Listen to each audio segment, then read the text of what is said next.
Hello students, welcome all of you. In this video, I Abhay Kumar going to discuss assertion region type questions for class 12 physics of chapter 3 current electricity. In video number 23 of this chapter. It is assertion region type questions part 1 of this chapter. इस video में हम लोग discuss करेंगे important assertion region type questions class 12 physics के लिए chapter 3 current electricity का, जो class 12 physics CBSE 12th board examinations के अलावा IIT JEE एडवांस्ड तथा नीट मेडिकल एम्स इंट्रेंसेस के लिए भी काफ़ी यूजफुल होगा.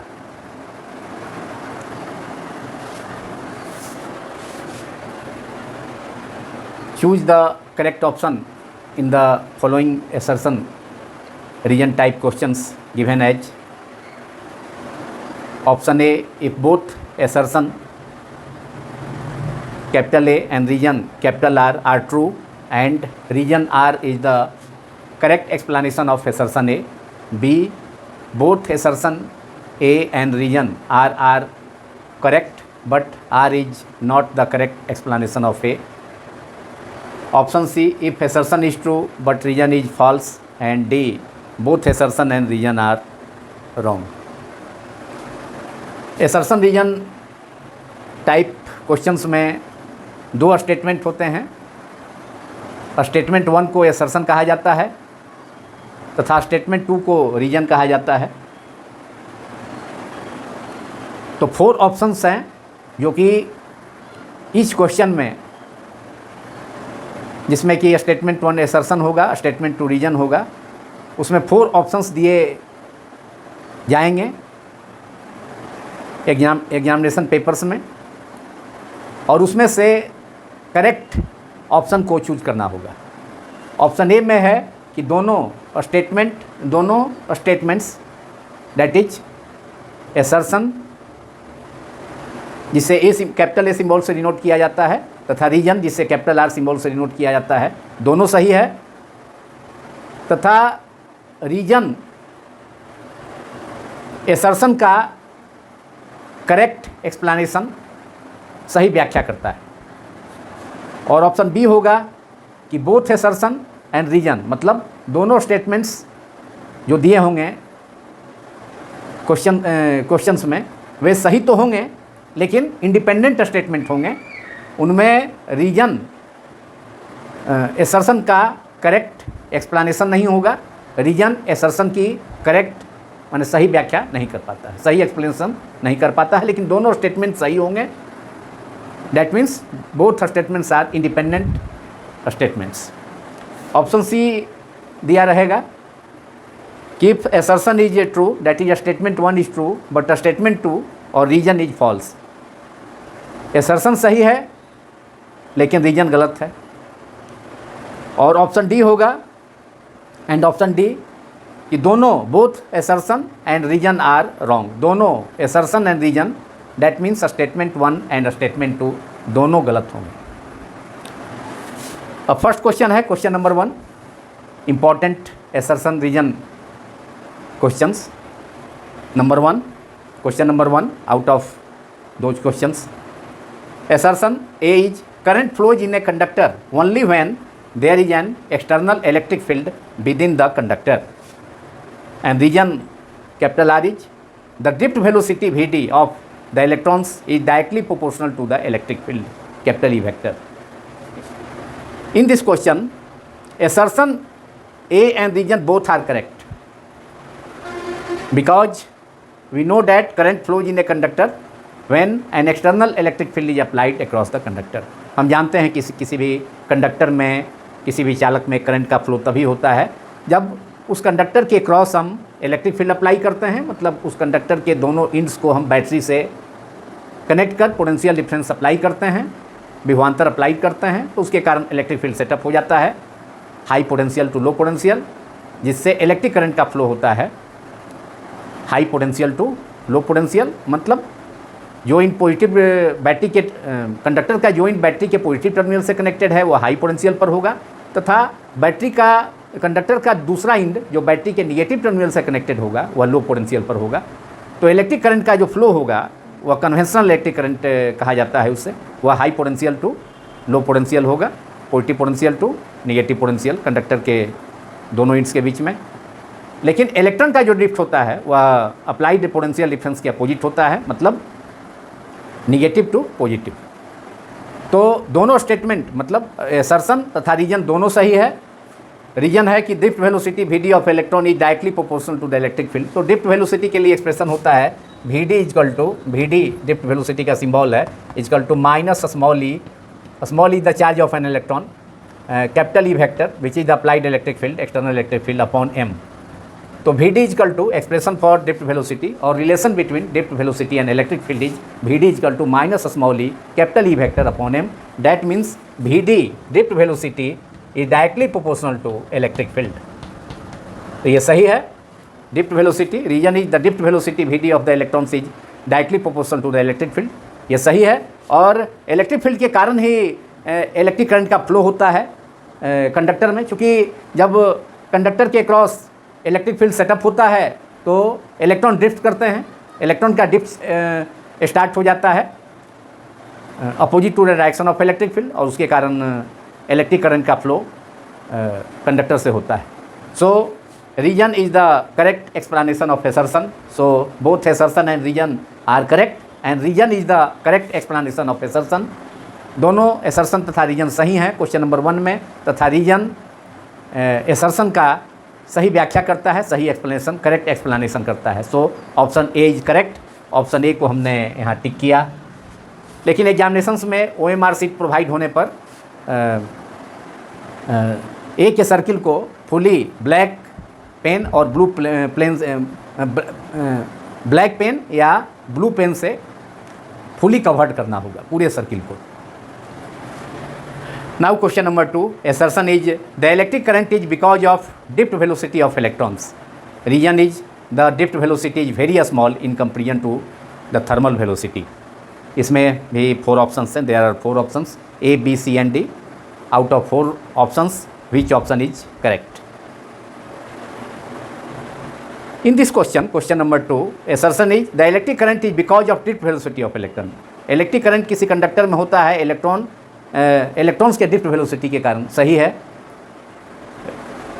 असर्शन सही है। एंड रीजन है the drift velocity is very small in comparison to the thermal velocity. Electron का ड्रिफ्ट वेलोसिटी कंडक्टर के अंदर थर्मल वेलोसिटी से, मतलब इलेक्ट्रॉन्स का जो एवरेज थर्मल वेलोसिटी है उससे कम होता, बहुत कम होता है। यह भी सही, क्योंकि इलेक्ट्रॉन का ड्रिफ्ट वेलोसिटी कंडक्टर के अंदर 10⁻⁻⁴ मीटर पर सेकेंड होता है, जबकि average electron thermal velocity conductor के अंदर, मतलब इलेक्ट्रॉन्स का एवरेज थर्मल वेलोसिटी वह होता है 10⁻⁶ मीटर पर सेकेंड। तो कहाँ 10⁻⁻⁴ मीटर पर सेकेंड इलेक्ट्रॉन्स का drift velocity, average velocity of electrons in the presence of electric field drift velocity होता है। तो ड्रिफ्ट वेलोसिटी केवल 10⁻⁻⁴ मीटर पर सेकेंड के ऑर्डर का होता है कंडक्टर के अंदर, जबकि thermal velocity, average thermal velocity room temperature पर 10⁻+6 मीटर पर सेकेंड का ऑर्डर होता है। So reason is also correct, reason is also correct, assertion is also correct, but reason does not explain the assertion. That means the reason is not the correct explanation of assertion. Both, although both statements are correct, reason, assertion and reason both are correct, but reason is not the correct explanation of assertion.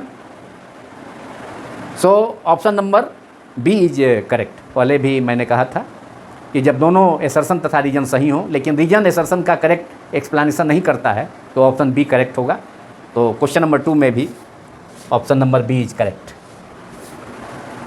thermal velocity average that is drift velocity of electrons in a conductor is of the order of 10 to the power minus 4 meter per second, whereas average thermal velocity of electrons in a conductor is of the order of 10 to the power plus 6 meter per second.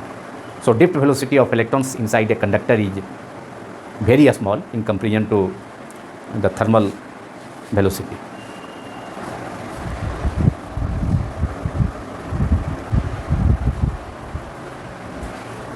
Now assertion region, question number 3. Assertion is, for good conductors the IV graph is a perfect straight line inclined to the current axis. Region capital R is, by Ohm's law, voltage across the ends of a conductor is directly proportional to the resistance of the conductor. In this question, both assertion and region are wrong, because assertion is, for good conductors the IV graph is a perfect straight line inclined to the current axis, but actually IV graph is deviated slightly from the straight line. Ohm's law में current तथा voltage के बीच में graph एकदम linear होना चाहिए, straight line होना चाहिए passing through the origin according to Ohm's law, because current I is directly proportional to potential difference capital V, that is I varies as V. लेकिन actually IV graph में, good conductors के IV graph में straight line मतलब passing through the origin, तो straight line एकदम straight नहीं होता है, थोड़ा सा टेम्परेचर बढ़ने के बाद रेजिस्टेंस कंडक्टर का बढ़ता है। लो टेम्परेचर तक तो लिनियरिटी होती है, लेकिन जैसे ही टेम्परेचर इंक्रीज करता है तो कंडक्टर का रेजिस्टेंस भी इंक्रीज करता है, तो एकदम स्ट्रेट लाइन नहीं होकर के थोड़ा सा आगे जा कर के ग्राफ स्ट्रेट लाइन थोड़ा सा कर्व हो जाएगा, तो स्ट्रेट लाइन से थोड़ा डेविएट हो जाता है। सो assertion is not true and region is also not true, because by Ohm's law we know that current passing through a conductor is directly proportional to the applied potential difference at constant temperature. तो temperature जब तक constant रहेगा तब तक ही Ohm's law valid होगा। अब temperature increase करता है तो कंडक्टर का रेजिस्टेंस भी इंक्रीज कर जाता है, तो उस समय ओम्स लॉ में डेविएशन होगा। उस सिचुएशन में ओम्स लॉ मतलब V एंड I का रेशियो कांस्टेंट नहीं रह पाएगा। V/I = R होता है रेजिस्टेंस ऑफ द कंडक्टर। तो at higher temperature is not so, V/I does not remain constant at higher temperature. So Ohm's law is current passing through a conductor is directly proportional to potential difference across the conductor, that is potential difference applied across the conductor. But reason is, by Ohm's law, voltage across the ends of a conductor is directly proportional to the resistance of the conductor. Voltage potential difference proportional to current होता है, या current potential to potential difference होता है, current directly proportional to potential difference होता है, लेकिन voltage is never directly proportional to resistance in Ohm's law. So reason is also wrong. So both assertion and reason are wrong. So option D is correct. Now question number 4. Assertion is, Ohm's law is not valid if current depends on voltage non-linearly. And reason is, Ohm's law is a fundamental law of nature. Here assertion is true, but reason is false. Because Ohm's law is not valid if current depends on voltage non-linearly. Ohm's law is valid only when current is directly proportional to the applied potential difference. मतलब linearity होना चाहिए, I very H भी directly proportional होना चाहिए, अगर वैसा नहीं होगा तो ohms law is not valid. Ohm's law valid नहीं होगा अगर करंट वोल्टेज पर नॉन लीनियरली डिपेंड करे, लीनियरिटी नहीं हो, दैट इज डायरेक्टली प्रोपोर्शनल नहीं हो करंट पोटेंशियल डिफरेंस का, तो ओम्स लॉ वैलिड नहीं होता है। ओम्स लॉ ओबे नहीं होगा। So assertion is true, but reason is Ohm's law is a fundamental law of nature. Ohm's law is not a fundamental law of nature. Ohm's law is not valid always at higher temperature, as we have already mentioned. Ohm's law is not obeyed because due to increase in temperature, resistance of the conductor also increases, and the ratio V by I is equal to R, that is Ohm's law, does not remains constant. तो temperature बढ़ने पर potential difference और current का ratio constant नहीं रह पाएगा, क्योंकि V and I का रेशियो ओम्स लॉ से कांस्टेंट होता है, और वह कांस्टेंट ऑफ प्रोपोर्शनलिटी क्या कहलाता है? रेजिस्टेंस ऑफ द कंडक्टर कहलाता है।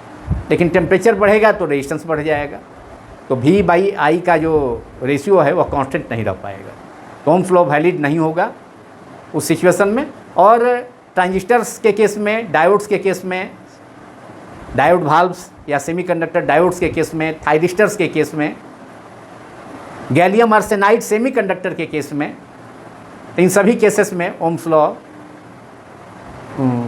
ओबे नहीं करता है। So Ohm's law is not a fundamental law of nature. Fundamental law तब होता, यूनिवर्सल लॉ तब होता जब किसी भी सिचुएशन में ओम्स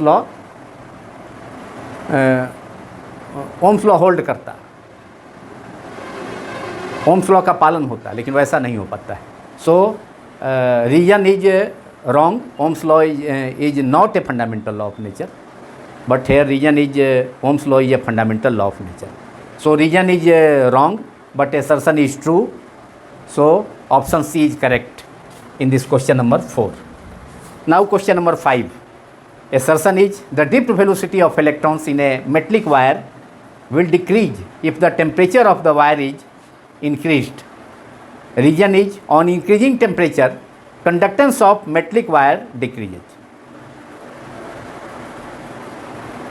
अब इसमें assertion ट्रू है और रीजन भी ट्रू है, लेकिन दोनों इंडिपेंडेंट स्टेटमेंट्स हैं। रीजन assertion का करेक्ट एक्सप्लेनेशन नहीं है, क्योंकि assertion है कि इलेक्ट्रॉन का ड्रिफ्ट वेलोसिटी किसी मेटलिक वायर में, धातु का तार में डिक्रीज करता है अगर उस वायर का टेम्परेचर इंक्रीज करता है। This is correct because we know when temperature of a conductor or wire increases, the kinetic energy of electrons will increase and electron will collide more fastly with positive ions of the conductor, and therefore average time interval between collisions decreases. So relaxation time decreases. As we know, drift velocity is directly proportional to relaxation time, because drift velocity Vd equals to minus small e capital E upon m into tau. Tau is the relaxation time, which is the average time interval between two successive collisions between electrons with positive ions. Relaxation time क्या है? Average time interval है conductor के अंदर जब external electric field apply किया जाता है conductor के दोनों एंड्स के क्रॉस, तो इलेक्ट्रॉन्स तथा पॉजिटिव आयंस के बीच में दो लगातार कॉलिजन्स के बीच का जो टाइम इंटरवल है उसको एवरेज टाइम इंटरवल है, which is a very small, is called relaxation time.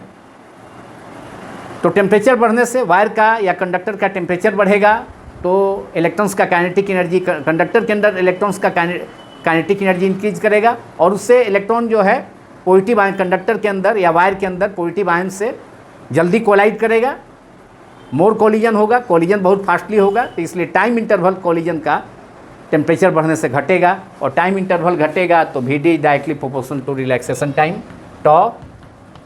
So if tau decreases, then drift velocity will also decrease. Relaxation time decreases. Since relaxation time decreases when temperature of the conductor or wire increases. As tau relaxation time decreases, drift velocity also decreases. So assertion in question number 5, assertion is true. And reason, on increasing temperature, conductance of metallic wire decreases. We know resistance of a conductor increases with rise or increase in temperature. हम जानते हैं कि किसी भी conductor का wire का resistance temperature बढ़ने के साथ रेजिस्टेंस बढ़ता है. And conductance is inversely proportional to resistance since conductance is equal to 1 by resistance. तो as temperature increases, resistance of the wire और ए कंडक्टर और the conductor increases and hence conductance of the conductor decreases. Conductance of the conductor or metallic wire decreases. So region is also correct, but region is independent statement and assertion is also independent statement. Region does not explain the assertion. So option B is correct. Both assertion and region are true, but region is not the correct explanation of assertion A. तो इस video में आज इतना ही, लेकिन अभी भी इस chapter का करंट इलेक्ट्रिसिटी में अभी भी कुछ और important assertion region type questions होने बाकी हैं, जिसे नेक्स्ट वीडियो में, मतलब assertion रीजन, इस चैप्टर का assertion रीजन पार्ट 2 में किया जाएगा. यह assertion reason current electricity chapter का assertion रीजन पार्ट 1 है और पार्ट 2 में other remaining important assertion reason questions को डिस्कस किया जाएगा. बहुत जल्द हम लोग फिर मिलेंगे एक नए वीडियो के साथ. और फिर से एक बार यह रिमाइंड कराते हुए कि यह वीडियो केवल class 12 board examinations, particularly CBSE 12 board examinations में assertion रीजन टाइप के क्वेश्चंस पूछे जाते हैं. लेकिन इसके अलावा IIT JEE एडवांस्ड तथा एम्स मेडिकल एंट्रेंस नीट में भी assertion रीजन टाइप के क्वेश्चंस पूछे जाते हैं. तो IIT JEE तथा मेडिकल एंट्रेंसेस का प्रिपरेशन करने वाले स्टूडेंट्स के लिए भी assertion रीजन टाइप के क्वेश्चंस काफ़ी इम्पोर्टेंट है, अर्थात यह वीडियो यूजफुल है. यदि यह वीडियो आप सभी को पसंद आया हो तो इस वीडियो को अधिक से अधिक लाइक करें तथा मेरे YouTube channel physics quantum classes को अधिक से अधिक संख्या में सब्सक्राइब करें. Thank you very much.